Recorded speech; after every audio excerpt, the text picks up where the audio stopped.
नुपुर शर्मा ने जो अपराध किया है, भारतीय संविधान में जब प्रोफेसर रतन लाल के सोशल मीडिया पर टिप्पणी पर एक एफआईआर पर रात के अंधेरे में पुलिस उठाकर ले जा सकती है जेल में, तो फिर नुपुर शर्मा को छोड़ने का क्या मतलब।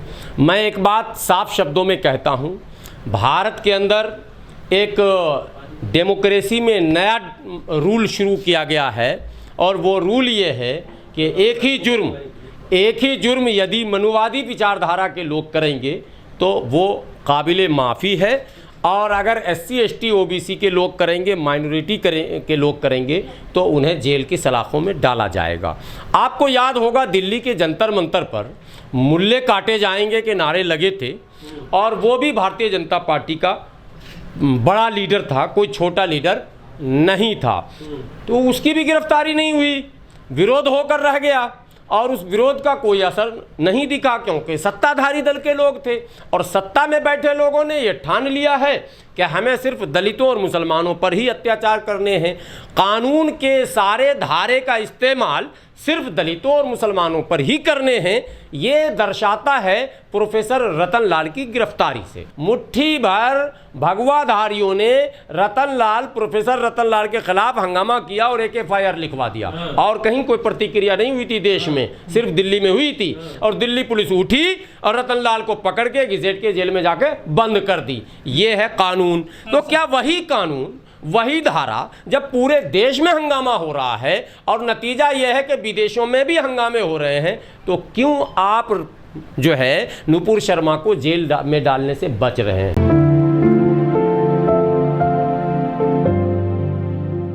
नहीं, सजा क्या पार्टी से निकाल दिया? आप लोगों को इतिहास नहीं पता होता, पत्रकार है, सुनिए। ये तो पार्टी से निकाला, पार्टी को लात मार के स्वर्गीय कल्याण सिंह गए थे, अपनी पार्टी भी बना ली थी और मुलायम सिंह से गले भी मिल लिए थे और हेलीकॉप्टर से भी घूम रहे थे। भारतीय जनता पार्टी ने राज्यपाल बनाया कि नहीं बनाया?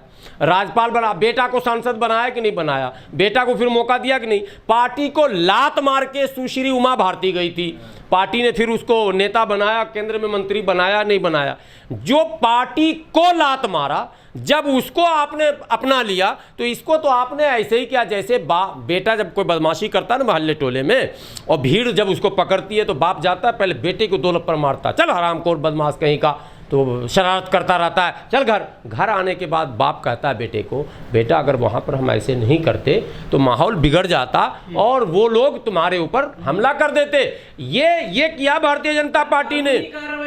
यही तो मैं कह रहा हूँ। अभी जो कुछ आप कह रहे हैं कि ब्राह्मण होने के कारण हटाया गया, अरे हटाया कहाँ गया? वो तो कागज का एक टुकड़ा है जिसमें लिख दिया गया कि मैं निष्कासित कर रहा हूं। अभी राजेंद्र नगर में उपचुनाव हो रहा, जाइए नुपुर शर्मा पर प्रचार करते दिखेंगे, नवीन जिंदल प्रचार करते आपको नजर आएंगे भाजपा के। ये लोग पैदाइशी भाजपाई है ना भाई, ये हट नहीं सकते हैं, ये वैचारिक दृष्टिकोण से उस पार्टी में है। इनको तो सिर्फ चूंकि दबाव था काफी बाहर का, और अब पता चला कि भारत में भी देश का दबाव है, इसका मतलब भारत में अभी बहुत कुछ माने सुपर पावर। देखिए, अमेरिका किसी का दबाव सुन रहा, रूस किसी का दबाव सुन रहा, पूरी दुनिया प्रतिबंध पे प्रतिबंध लगा, कोई फर्क नहीं पड़ रहा।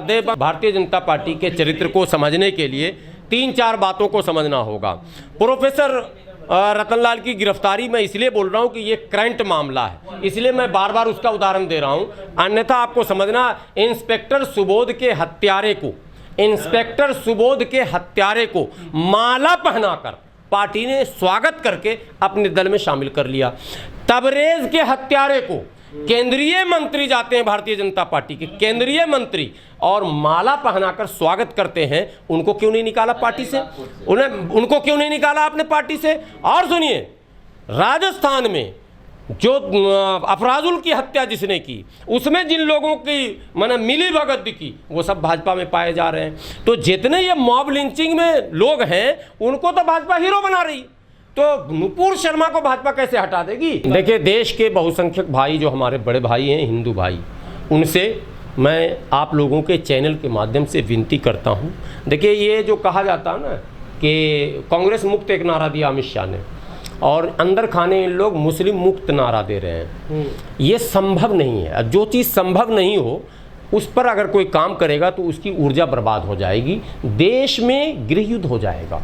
ये जिस रास्ते पर चल रहे हैं और सरकार जिस तरह से मौन धारण की हुई है, इससे ऐसा लग रहा है कि अगर इनको नहीं रोका गया, अगर इन पर लगाम नहीं लगाया गया, अगर उस रास्ते पर बैरिकेड नहीं लगाया गया, तो देश में गृह युद्ध की स्थिति हो जाएगी। और इतिहास के आईने में मैं बता रहा हूं, दुनिया के जिन देशों में गृह युद्ध हो गया 100 साल तक वो देश उठ नहीं पाया। आईना दिखा रहा हूं, भारतीय जनता पार्टी ने भी कहा, हमारे एक मौलाना भी उसमें कूद गए कि हाँ सही है। मैं कह रहा हूं, मैं उदाहरण दे रहा हूं ना। इंस्पेक्टर सुबोध एक वो काबिल पुलिस अफसर जिसने देश को जलने से बचा लिया, जिसने दंगाइयों पर लगाम लगा दिया, और वो दंगा यदि हो जाता तो शायद इतिहास में उससे बड़ा कोई दंगा नहीं होता अगर वो भड़क जाता बुलंदशहर में। तो उस समय जबकि करोड़ों मुसलमान वहाँ मौजूद थे बाहर के गए हुए, इंस्पेक्टर सुबोध ने अपने विवेक से, अपनी बुद्धि से, अपनी वर्दी का इस्तेमाल कर जान हथेली पर रखकर उन दंगाइयों पर नकेल कसा और अपनी जान दे दी। वो शहीद हो गए। उसको शहीद करने वाले को जब पार्टी शामिल कर सकती है तो इससे और बड़ा उदाहरण क्या आपको मैं दूं? आप ये बताइए ना। मैं कहता हूं तबरेज हार्ट अटैक से मर गया, ये उनका मेडिकल रिपोर्ट है, मैं नहीं कह रहा हूं। पूरी दुनिया कह रही कि लिंचिंग हुई, वो वीडियोस भी दुनिया ने देखी, लेकिन इनके मेडिकल में ये आया कि वो तो हार्ट अटैक से मर गया, वो तो चोर था। और ये कहते हैं सीना जोरी से कि वो चोर था।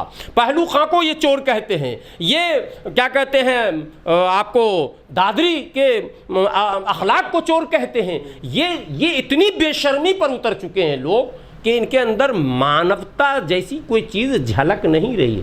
ऐसे में कोई ये कहे कि ये डेमोक्रेटिक है, ये सब धर्मों का सम्मान करते हैं। अरे आप जब सब धर्मों का सम्मान करते हैं तो रोज़ नए ड्रामे आप क्यों करते हैं? देश को क्या मंदिर मस्जिद में उलझा कर रखेंगे? क्या देश को धर्म में उलझा कर रखेंगे? क्या इस देश की समस्या यही है कि हिंदू राज करेगा कि मुस्लिम राज करेगा? अगर यही था तो 1947 में आपने इसको डेमोक्रेटिक स्टेट क्यों घोषित किया था? उसी समय हिंदू राष्ट्र कर देते, न 9 मन रकरी होती न राधा, वो क्या बोलते हैं, न 9 मन होता न राधा नाचेगी। तो हम लोग आज बोलने के लायक होते नहीं, बोलते नहीं। आपने डेमोक्रेटिक स्टेट कहा, आपने कहा कि सबके राइट्स होंगे, चाहे हिंदू हो, मुस्लिम हो, सिख ईसाई हो, अगरा हो, पिछड़ा हो, सबको इक्वल राइट्स मिलेंगे। आपने आर्टिकल 14 बनाए, आपने आर्टिकल 15 बनाए, आपने आर्टिकल 16, 17 और 25 बनाया। नहीं 25 बनाया, तो उसी संविधान को आपने क्या, ये तो सभी के हमारे पूर्वजों। अरे साहब, हमारे पूर्वज में वो सब तो वही थे, हमारे कौन थे? मुट्ठी भर लोग थे। तो मैंने बहुसंख्यक तो वही थे संविधान लिखने वालों में, जो भी ड्राफ्टिंग कमेटी के सदस्य तो जो भी थे। अरे चेयरमैन थे बाबा साहब अम्बेडकर, फाइनल किया बाबा साहब अम्बेडकर ने, लेकिन सदस्य तो थे लोग सब।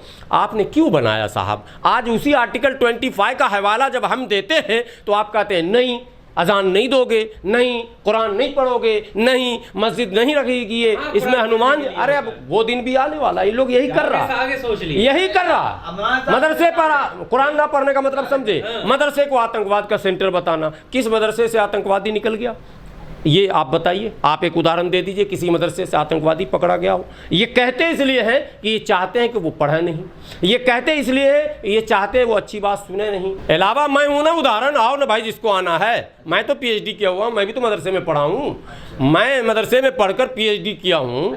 तो एक नहीं, अब अनेकों हैं, अनेकों हैं। और देखिए जनरेशन, बाकी बच्चे, मैंने देश के सारे बच्चे पढ़ लिए थे, मुसलमान ही नहीं पढ़ा था।